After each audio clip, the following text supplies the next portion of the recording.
Now you go around the world. We are preaching our world. I'm rich. We are preaching another pastor. We are preaching the style of another pastor. Instead of preaching Jesus, I am afraid what we are becoming as believers. Welcome to another program called 3 Minutes where we'll be just posting sermons only for 3 minutes. My name is Goalkeeper GoKTV, right? Kana uchiona about Facebook, please do follow. Kana uchiona about YouTube, please do subscribe. Nasindayane video ra Prophet Miracle Paul anzi mafundisi Tave Kungoparidzana. Check this out. Did you see the person that you are becoming? Did you see the person that you are becoming?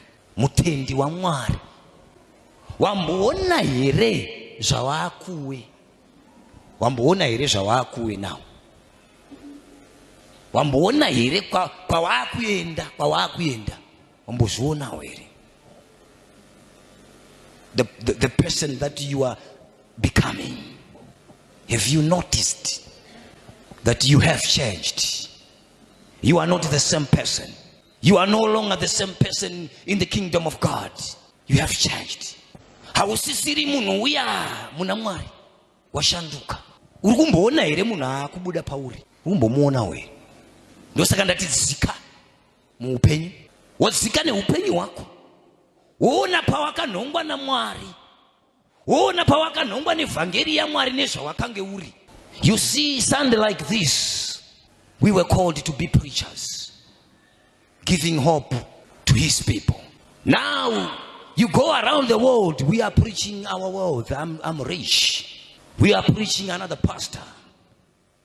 We are preaching the style of another pastor. Instead of preaching Jesus, I am afraid what we are becoming as believers. Nasi maiki hatichaishandisa kuprofita. Taakuishandisa kuprofita mumwe mfundisi na mararamiro yake neimwe kereke. Taakuishandisa kuseka manamatiro avamwe. Tine chimwe chinhu chataakuweso. You have changed. You have changed, my brother. You have changed, my sister. This is not your heart.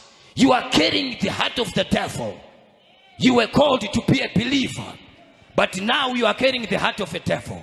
You will be happy when you get the message that the prophet has fallen down, that this church is now cracking.